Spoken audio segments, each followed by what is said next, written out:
அல் குரானுடன் இனிய ஆரம்பம். அஸ்ஸலாமு அலைக்கும் வரஹ்மத்துல்லாஹி வபரகாத்துஹு. சூரா யூனஸ் அத்தியாயம் 10 வசனங்கள் 109. இந்த அத்தியாயம் மறுமை நாளை மறுப்பவர்களையும் இணை வைப்பவர்களையும் எதிர்கொண்டு அல்லாஹ்வின் வல்லமை மற்றும் ஏகத்துவத்திற்கான சான்றுகளை முன்வைக்கிறது. அதாவது அல்லாஹ் இந்த பூமியை எந்த முன்மாதிரியும் இன்றி படைத்திருக்கான். வானங்கள், பூமி, இரவு, பகல் இதெல்லாம் ஒரு சுழற்சியில் சுழன்று வருது. இந்த சுழற்சியே நம்பிக்கை கொண்ட மக்களுக்கு உறுதியான அத்தாட்சின்னு விளக்குகிறது. வசனங்கள் 1-6 வரைக்கும். யார் ஒருவர் மறுமையை நம்பிக்கை கொண்டு நற்காரியங்கள் செய்கிறாரோ அவருக்கு இறைவனின் கூலி உண்டு.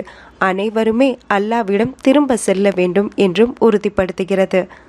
இந்த அத்தியாயத்தின் முக்கிய நோக்கமே மக்காவில் இணை வைப்பவர்களின் தவறான நம்பிக்கைகளை மறுப்பதுடன் அல்லாஹ்வின் தூதரின் பொறுமையை வலியுறுத்தி பால் அவர்களை அழைப்பதாகும். வசனம் 37-45 வரைக்கும். அல் குரான் இறைவனின் அருட்கொடை மற்றும் கிருபை. இது மக்களின் மனத்திற்கு அருமருந்தாகவும் வழிகாட்டியாகவும் உள்ளது. இந்த அத்தியாயத்தில் நூஹ் அலைஹிஸ்ஸலாம், மூசா அலைஹிஸ்ஸலாம் போன்ற நபிமார்களின் வரலாறுகள் மற்றும் ஃபிரௌனின் வரலாறு இந்த அத்தியாயத்தில் குறிப்பிடப்பட்டுள்ளன. சத்தியத்தை மறுப்பவர்களின் இறுதி நிலையையும் அல்லாஹ் தனது தூதர்களுக்கு அளிக்கும் வெற்றியையும் இந்த வரலாறுகள் விளக்குகின்றன. நூஹ் அலைஹிஸ்ஸலாம், மூசா அலைஹிஸ்ஸலாம் 2 பேருமே அவங்களோட மக்களுக்கு இணை வைப்பதை எதிர்த்து பிரச்சாரம் செஞ்ச போது அவங்க 2 பேரையுமே அந்த மக்கள், சமூகத்து மக்கள் பைத்தியக்காரர், சூனியக்காரர் அப்படின்னு தான் சொன்னாங்க. குரானில் 25 நபிமார்கள் பற்றி சொல்லப்பட்டிருக்கு. நிறைய நபிமார்களை சூனியக்காரர்கள் என்றே விவரிக்கப்பட்டிருக்காங்க. பட் அவங்க கடுமையான கஷ்டத்தை சந்திச்சிருக்காங்க. ஸ்டில் அவங்கள மக்கள் நிராகரிச்சுட்டே தான் இருந்திருக்காங்க. இந்த நிராகரிப்பாளர்களின் நிலை எப்படி இருந்துச்சு அப்படின்னா அல்லாஹ் அவங்கள அழிச்சிட்டான், இவங்களுக்கு வெற்றியையும் கொடுத்துட்டான். இப்படி எல்லாருமே அழிக்கப்பட்டிருக்காங்க அப்படின்னா யூனுஸ் அலைஹிஸ்ஸலாம் சமூகம் அழிக்கப்படலை. ஒன்ஸ் அவங்க அவங்க சமூகத்தை அவங்களோட தண்டனை நெருங்கும் போது அவங்க ரியலைஸ் பண்ணி அல்லாஹ் கிட்ட கம்ப்ளீட்டாக சரண்டர் ஆகி மன்னிப்பு கேட்டப்போ அவங்கள அல்லாஹ் மன்னிச்சான். யூனுஸ் அலைஹிஸ்ஸலாம் ரொம்ப காலமாக அவங்க மக்களுக்கு எடுத்து சொல்லிகிட்டே இருந்தாங்க. ஒரு காலகட்டத்தில் அவங்க பொறுமை இழந்து அந்த ஊரை விட்டே விலகிட்டாங்க.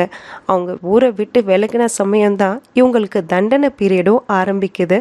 பட் ஆரம்பித்த நொடியே அவங்க ரியலைஸ் பண்ணிட்டாங்க அல்லாஹ் நம்மளை தண்டிக்க போகிறான் அப்படின்னு. அப்போது உடனே ரியலைஸ் பண்ணி அவங்க பாவ மன்னிப்பு கேட்டு அல்லாஹ் கிட்ட கம்ப்ளீட்டாக சரண்டர் ஆனாங்க. அல்லாஹ் அவங்களுக்கு மன்னிப்பை வழங்கி சிறிது காலம் அவகாசம் கொடுத்தான். அந்த நம்பிக்கையை அவங்க கடைப்பிடிக்கிறாங்களா அப்படின்னு டெஸ்ட் பண்ணான். இது ஒரு பக்கம். கோவப்பட்டு வெளியே போன யூனுஸ் நபியோட கதை என்னாச்சு? யூனுஸ் நபி அவங்களுக்கு இட்ட கட்டளை எச்சரிப்பது தான். அதையும் மீறி அவங்க ரொம்ப நாளாக எடுத்து சொல்லியும் மக்கள் கேட்காததுனால அவங்க கோவப்பட்டு ஊரை விட்டே போயிட்டாங்க. ஊரை விட்டு போகும்போது கப்பலில் ஏறி பயணமும் செய்ய ஆரம்பிச்சிட்டாங்க. கப்பல் ஓவர் போர்டு ஆயிடுச்சு. கப்பல்லேருந்து யாராவது ஒருத்தரை வெளியேற்றியே ஆகணும். குலுக்கல் முறையில் தேடுறாங்க. அப்போது அவரோட பேர் தான் வருது. திரும்ப 2 தடவை 3 தடவை யூனுஸ் நபியோட பேர் வந்த உடனே அவங்கள போட்டில் இருந்து வெளியேற்றிடுறாங்க. அப்போது ஒரு மீன் அவங்கள முழுங்கிடுது. அப்போது யூனுஸ் நபி லா இலாஹ இல்லா அன்த சுப்ஹானக இன்னி குன்து மினல் ஆலிமீன் அப்படிங்கிற துவாவை திரும்ப திரும்ப திரும்ப திரும்ப ஓதிட்டே இருந்தாங்க. ஸோ அல்லாஹ் அவங்களுக்கு கொடுத்த பனிஷ்மெண்ட் தான் இது. அல்லாவோட கட்டளை இல்லாமல் அவங்க ஊரில் இருந்து வெளியேறினது தப்பு. அந்த தப்பை அவங்க ரியலைஸ் பண்ணி அல்லாஹ் கிட்ட நீ பரிசுத்தமானவன், என்னை மன்னிச்சிரு அப்படின்னு அவங்க துவா கேட்டும்போது அந்த மீன் அவங்கள துப்பிருச்சு.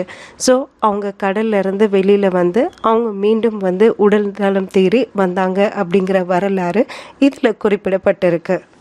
நமக்கு ஏதாவது ஒரு கஷ்ட காலம் ஏற்பட்டு அப்படின்னா நம்ம அல்லாஹ்வை மட்டுமே நம்பிக்கை கொண்டு அவனிடமே உதவி தேட வேண்டும். ஒரு கஷ்டத்தில் யூனுஸ் நபி அவங்க அல்லாஹ் கிட்ட மட்டுமே துவா செஞ்சு பாவ மன்னிப்பு கேட்டு அல்லாஹ் அவங்கள மீட்டு கொடுத்தான். இதே துவாவை தான் நம்மளோட கஷ்ட காலங்கள்லையும் நம்ம ஓதணும்.